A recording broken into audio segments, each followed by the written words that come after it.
Welcome back. देखिए, अब हम जो आगे करने जा रहे हैं वो है कंपाउंड पेंडुलम। ठीक है, एक इजी टॉपिक है डायनामिक्स का, तो ये आपके लिए इजी रहने वाला है। ठीक है, और एग्जाम के लिए काफी इंपॉर्टेंट है, तो इसको आप जरूर कीजिए। ठीक है, कंपाउंड पेंडुलम पहले से जानते हैं क्या होता है। Definition: a compound pendulum is a rigid body of any shape which is free to turn. ठीक है, which is free to turn ऐसे लिखेंगे about the fixed horizontal axis. ठीक है, जैसे कोई भी फिक्स्ड हॉरिजॉन्टल एक्सिस है ना, तो इसके अबाउट में ये टर्न कर सकता है। तो कोई भी इस तरह का हम लोग बॉडी लेंगे तो ये क्या होगा, ये हमारा रिजिड बॉडी होगा। ठीक है ना, जो हॉरिजॉन्टल एक्सिस के अबाउट में टर्न करेगा, मूव कर सकता है। ठीक है ना, ये कोई भी शेप का हो सकता है, इसमें शेप वाली कोई बात नहीं होती है। ठीक है ना, कोई भी शेप का हो सकता है ये। ठीक है, सिमेट्रिक शेप भी हो सकता है और जो है आपका अनसिमेट्रिकल शेप भी हो सकता है। ठीक है, थ्योरम देखिए, थ्योरम है। ठीक है, क्या है थ्योरम? एग्जाम में आया वो थ्योरम है: time of complete small oscillation of a compound pendulum. ठीक है, ये हम लोग को फाइंड आउट करना है कि कंप्लीट अगर स्मॉल ऑक्सीलेशन होता है। ठीक है, कंप्लीट ऑक्सीलेशन एक है स्मॉल स्मॉल ऑक्सीलेशन। तो इसके लिए जो टाइम होगा वो हम लोग कैसे निकालेंगे। ठीक है, देखिए, देखते हैं इसको हम लोग।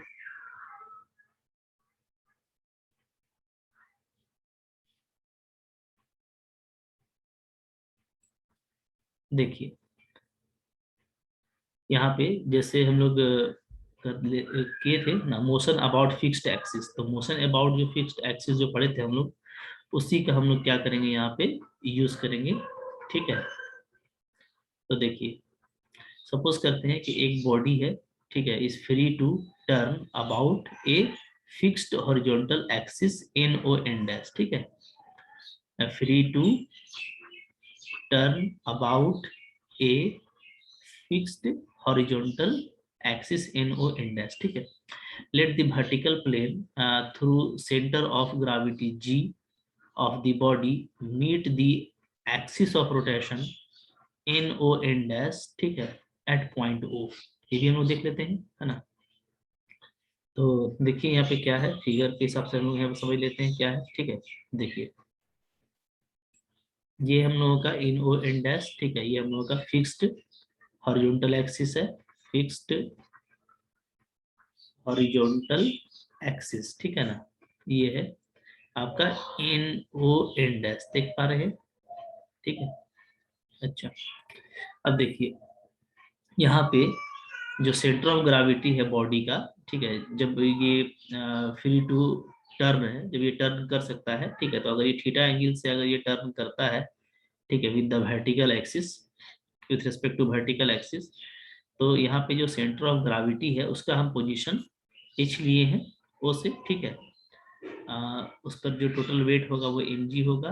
ठीक है, क्लियर है। तो अब देखिए, this plane is taken as a plane of paper, इसको हम लोग प्लेन ऑफ पेपर में ले रहे हैं। ठीक है, let O Z be the vertical line through O. ठीक है, at any time T let G O Z is equal to theta. ये भी आप लोग देख रहे हैं। ठीक है, ओ जी को हम लोगों ने एच लिया है। तो अब हम ये जो जानते हैं, देयर फॉर क्या होगा, जो इम्प्रेस्ड टॉर्क होगा हमारा।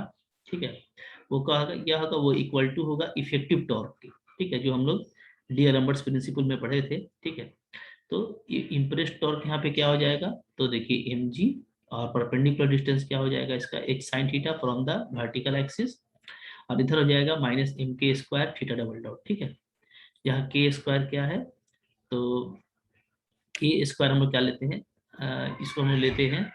ठीक है, जो हम लोग का मोमेंट ऑफ इनर्सिया होता है, तो मोमेंट ऑफ इनर्सिया जो है हम लोग रिजिड बॉडी का एम के स्क्वायर लेते हैं। ठीक है ना, ओके। तो यहाँ पे के स्क्वायर ये चीज है, माइनस के स्क्वायर थीटा डबल डॉट। ठीक है, यहाँ पे के स्क्वायर को डिवाइड कर दीजिए तो ये ऐसे आ जाएगा। ठीक है, तो यहाँ से हमको साइन थीटा को मैंने स्मॉल थीटा लिया है, स्मॉल फॉर स्मॉल एंगल। ठीक है, यहाँ से देखिए मेन जो एक इक्वेशन आता है एसएचएम का, वो आपको तैयार करना है। ये इक्वेशन है, ये इसको हम ऐसे लिख सकते हैं। ठीक है, अगर हम ओमेगा स्क्वायर को जी एच बाई के स्क्वायर मान लें, ठीक है, तो ये हम फर्दर कैसे लिख पाएंगे, देखिए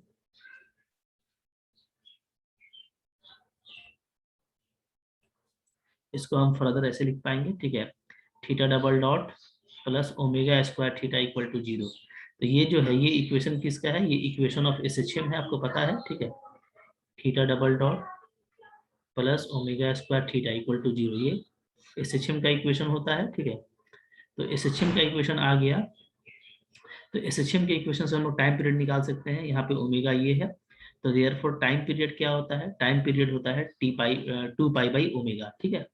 तो ओमेगा का वैल्यू पुटअप कर दीजिएगा यहाँ पे, तो रूट में क्या आ जाएगा 2 पाई के स्क्वायर बाई जी एच, ठीक है। तो यही time period of compound pendulum होता है, ठीक है ना, इसको याद रखना है, ठीक है।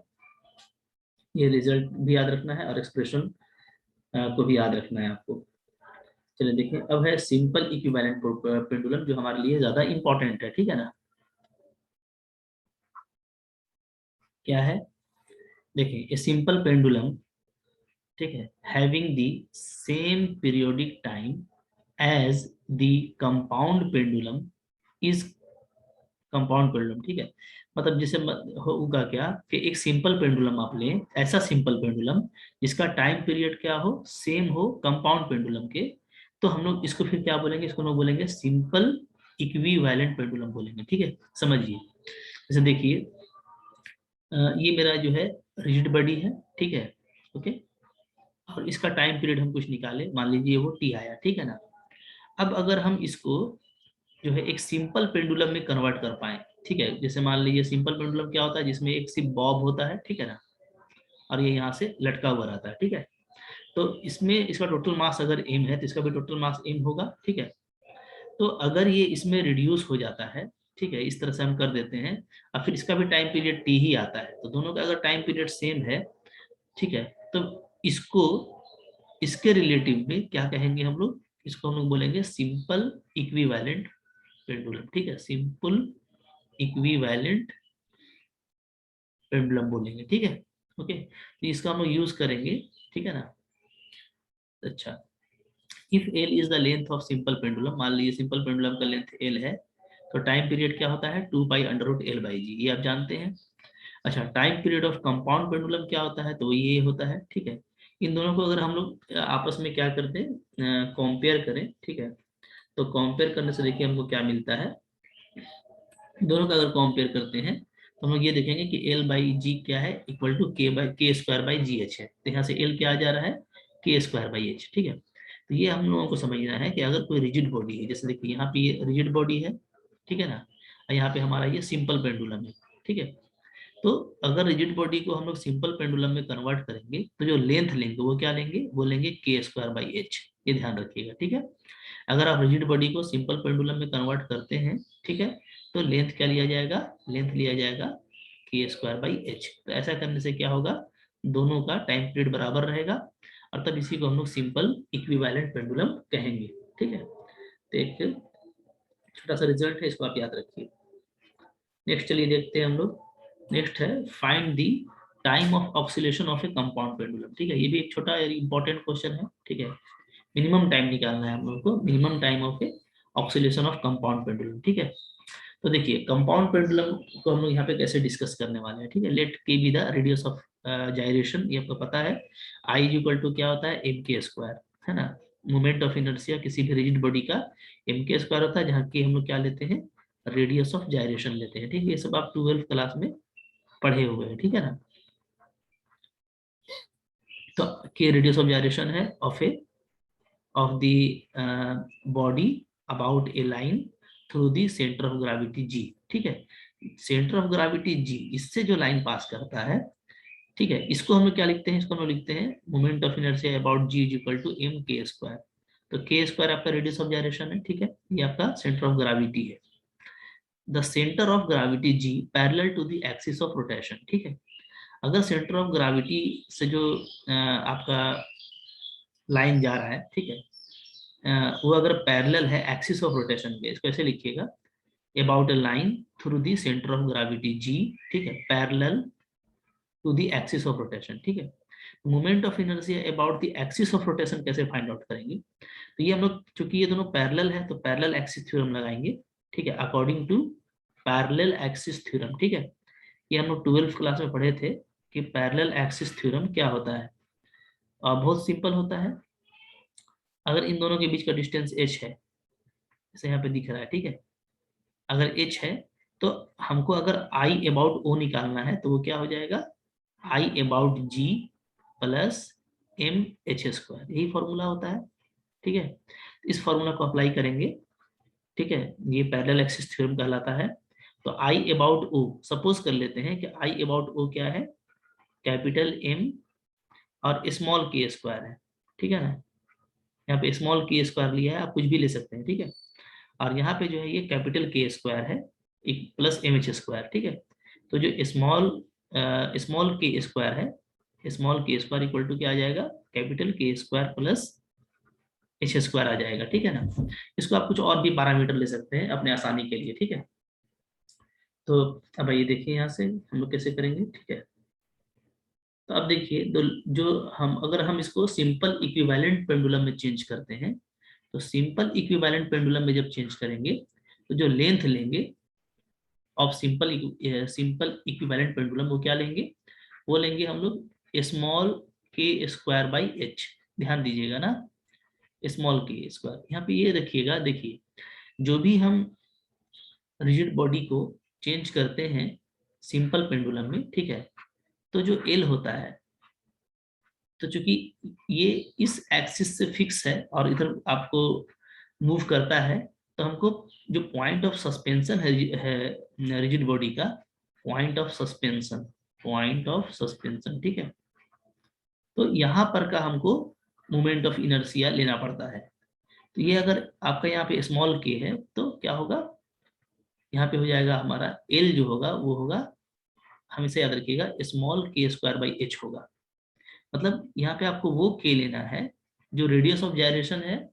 ठीक है, रेडियस ऑफ जायरेशन है अबाउट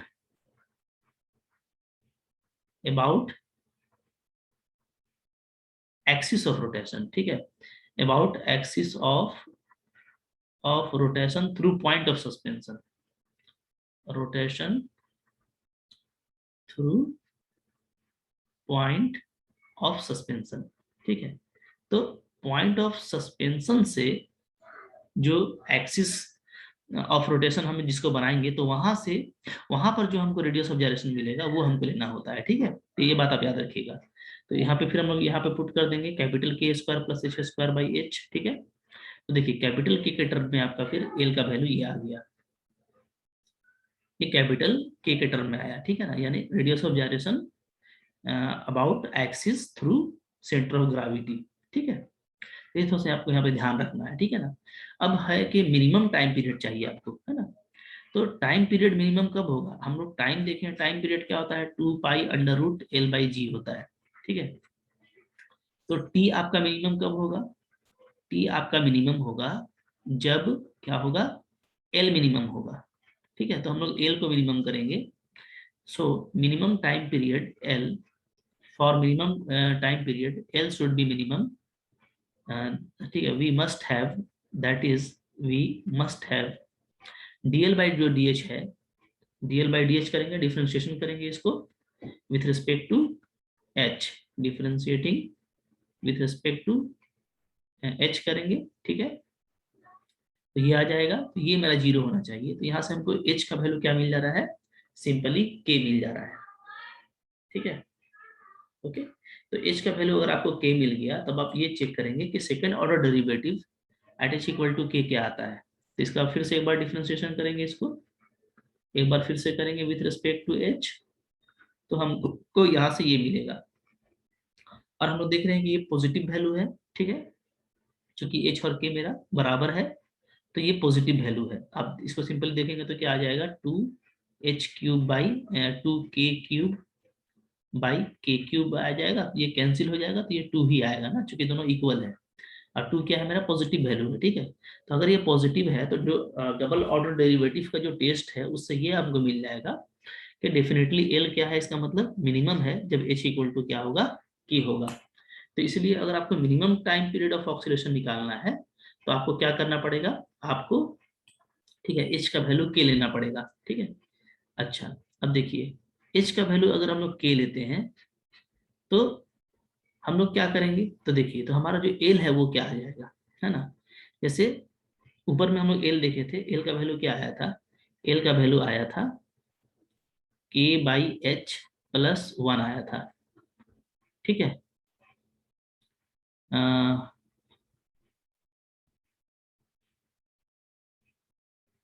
यही आया था ना ऊपर में, एल का वैल्यू देख लीजिए, एल का वैल्यू क्या आया था, एक मिनट देख लेते हैं क्या हम लोगों का एल का वैल्यू क्या आया हुआ था।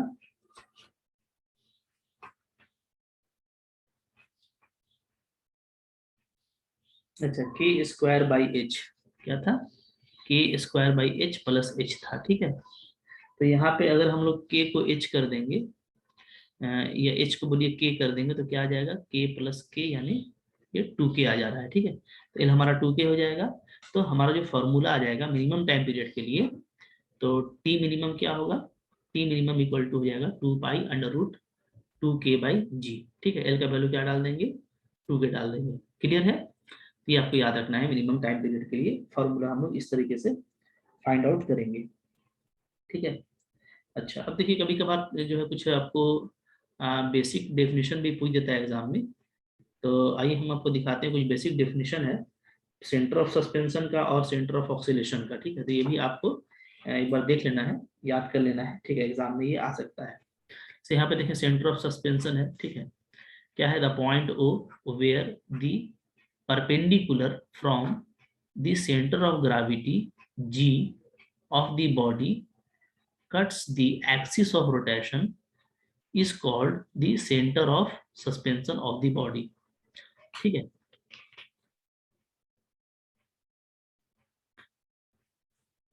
जैसे देखिए,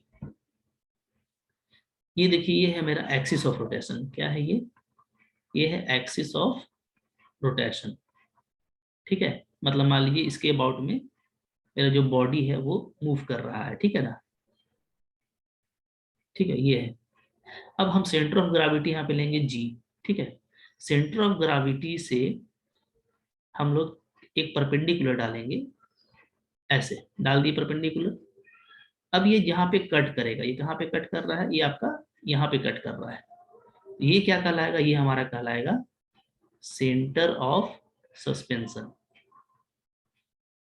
ठीक है।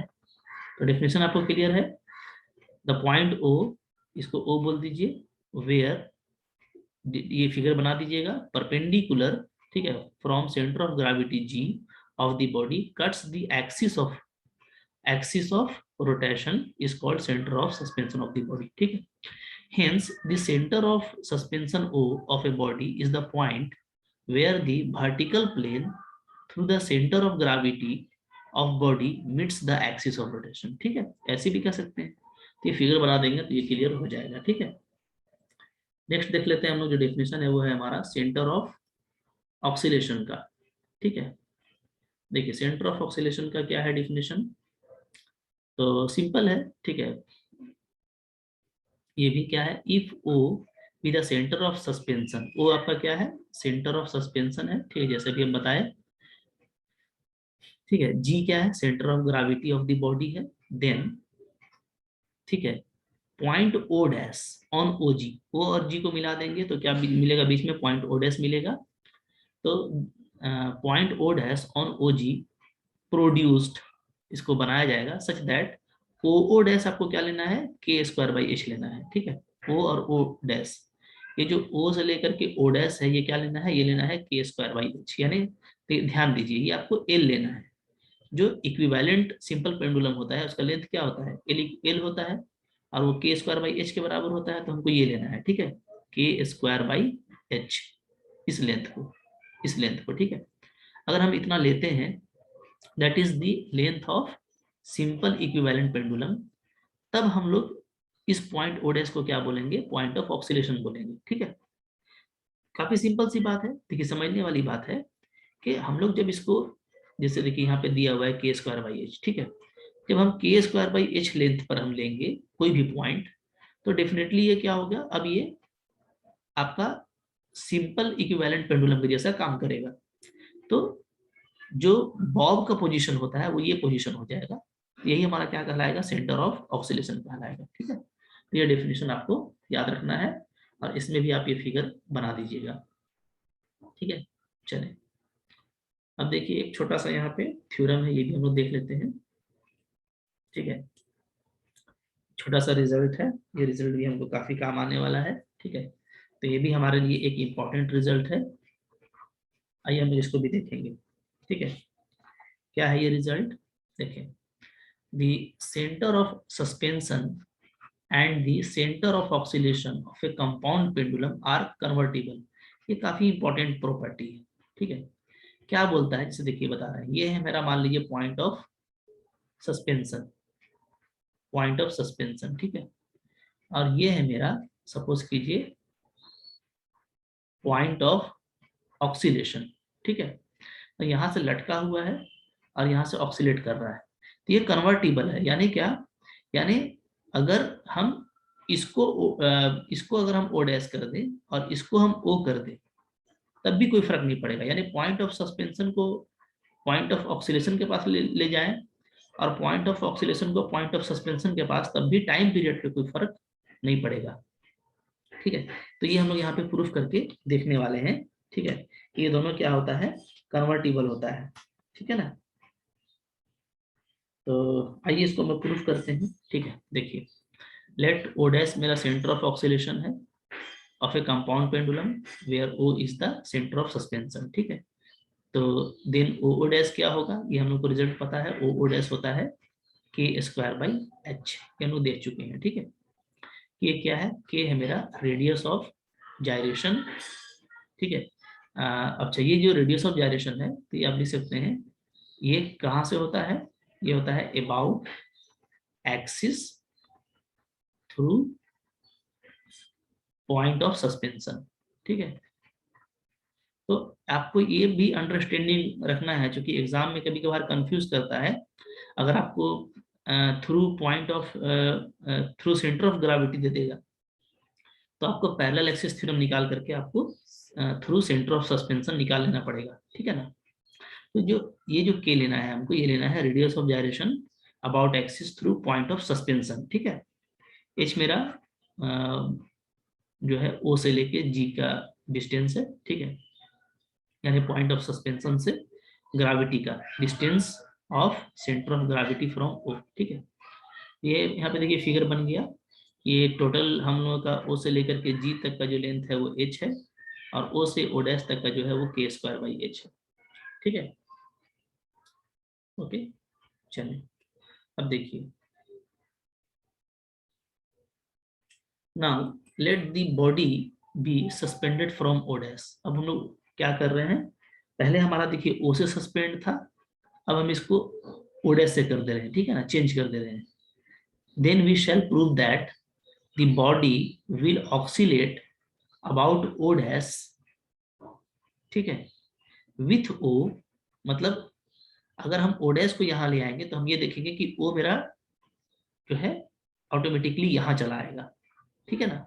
देखिए ओ डैश यहाँ पे था, तो ओ डैश को हम ऊपर ले गए, तो ओ डैश को अगर हम चेंज करेंगे ओ के पोजीशन में, तो ओ मेरा खुद ब खुद ओ डैश के पोजीशन पे आ जाएगा। तो यहाँ पे वही बोल रहे हैं, तो हमको ये शो करना है, the body will oscillate about O dash with O as centre of oscillation, ठीक है।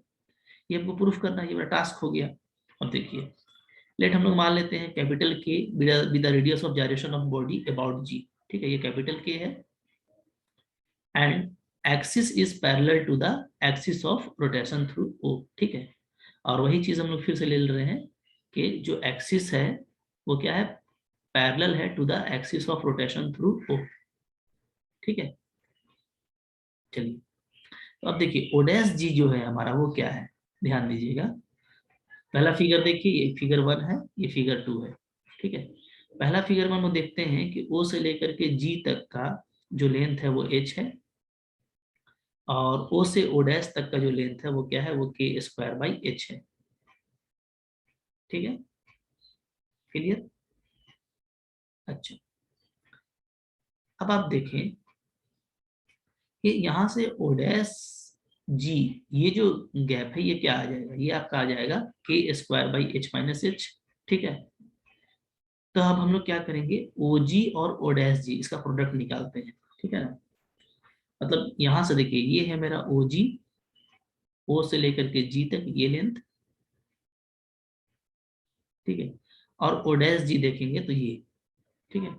ऊपर से देखेंगे तो ये मेरा O डैश G है, और नीचे मेरा O से लेकर के ये O डैश G है, और ये मेरा O से लेकर के O डैश तक का लेंथ है, ठीक है।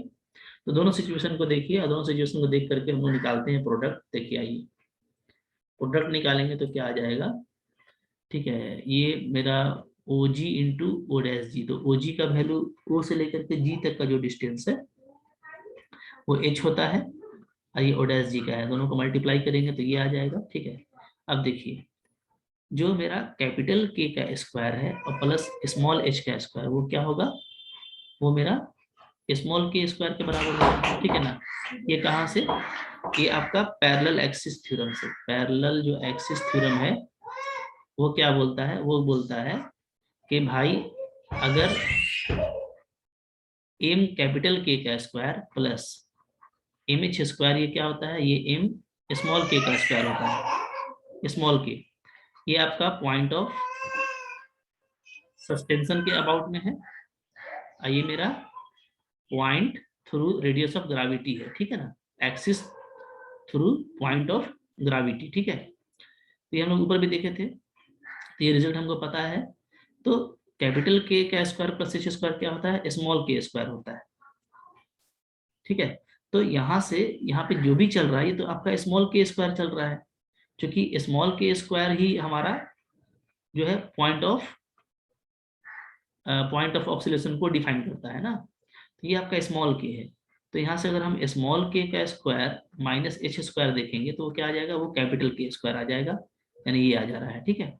ओके, तो हम लोग ये देख रहे हैं यहाँ पर, देखिए कि अगर O डबल डैश, ठीक है, सेंटर ऑफ ऑक्सीलेशन है of the body in the second case, ठीक है, तो O डैश क्या होगा, O डबल डैश जो है आपका O डबल डैश G और OG, इन दोनों का प्रोडक्ट भी हमको वही मिलेगा, K स्क्वायर मिलेगा, ठीक है। तो हम अगर केस 1 और केस 2 को कंपेयर करें तो हम क्या बोल सकते हैं कि O डबल डैश और O क्या है, सेम पॉइंट है, ठीक है। O डबल डैश और O हमारा सेम पॉइंट है, ठीक है। और हम लोग बोल सकते हैं कि सेंटर ऑफ सस्पेंशन और सेंटर ऑफ ऑक्सीलेशन क्या है, आर आपका कन्वर्टिबल है, ठीक है। ओके, तो ये जो है जो दूसरा केस लगाया गया है, तो पहला केस में ये बताया गया, देखिए पहले ये था कि हम लोगों का, जैसे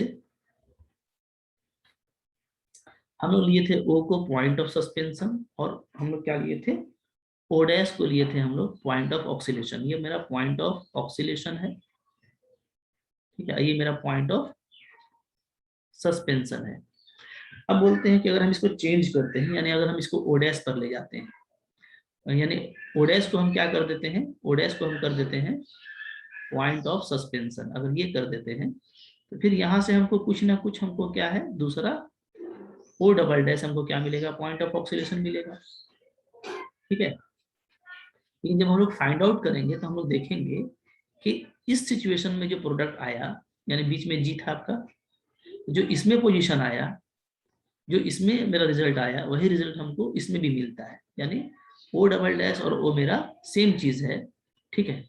O और O डबल डैश ये मेरा सेम चीज है, यानी इन दोनों को हम कन्वर्ट कर सकते हैं, यानी अगर एक को कन्वर्ट करेंगे तो दूसरा भी कन्वर्ट हो जाएगा, तो इन्हें ये दोनों आपस में कन्वर्टिबल है, ठीक है। तो ये एक छोटा सा रिजल्ट था, इसको इस तरीके से करेंगे। अब इसमें कुछ क्वेश्चन है जो हम लोग नेक्स्ट लेक्चर में देखेंगे, ठीक है।